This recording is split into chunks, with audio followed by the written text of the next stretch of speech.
কৃষ্ণ। আজকে আমাদের গুরু মহারাজের ব্যাস পুজো, তাই ব্যাস পুজো উপলক্ষে আমি গুরু মহারাজকে মালা দেবো। গুরু মহারাজকে এখন সাজাবো, ভোগ নিবেদন করবো। তবে কী কী করছি সেগুলো দেখাচ্ছি। গুরু মহারাজের ব্যাস পুজো মানে গুরু মহারাজের জন্মদিন। আমরা যেমন জন্মদিন পালন করি নিজেদের জন্য, তেমনি আমরা গুরু মহারাজকেও আমরা সেরকম করেই আমরা সাজাবো। গুরু মহারাজকে আমরা সেরকম করেই আমরা সব কিছু করবো গুরু মহারাজের উদ্দেশ্যে। গুরু মহারাজ প্রতি খবর গুরু মহারাজের এখন 76তম ব্যাস পুজো হচ্ছে। তো আমরা তাই সেই গুরু মহারাজের ভোগ পরিধান করবো, গুরু মহারাজকে সাজাবো, গুরু মহারাজের চরণে পুষ্প প্রদান করবো। গুরু মহারাজের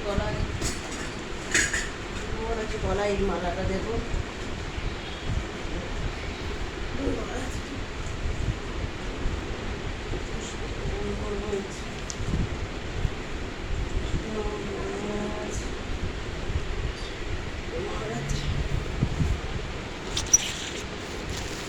গুরু মহারাজকে পেলাম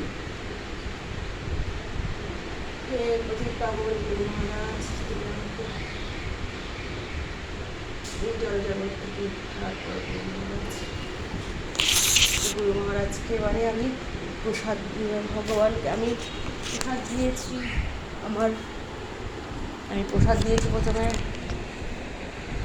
গোবিন্দকে প্রসাদ দিয়ে, সেই প্রসাদ আমি গুরু মহারাজকে দেবো। আমি গুরু মহারাজকে প্রসাদ দেবো। গুরু মহারাজকে প্রসাদ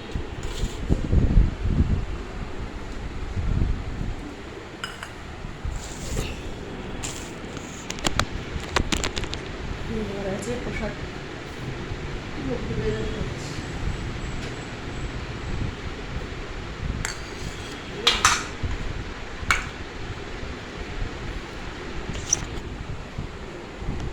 মহারাজকে ভোগ নিবেদন করছি। এবারে পুষ্প দিয়ে আর কি সাজাবো, পুষ্প দিয়ে সাজাবো মহারাজের পুষ্প দিয়ে সাজাতে হবে। ভোগ নিবেদন করেছি।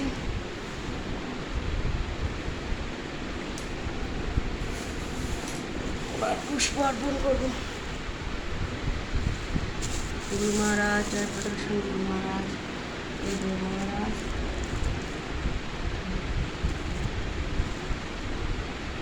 মহারাজের চরণে পুষ্প অর্পণ করলাম।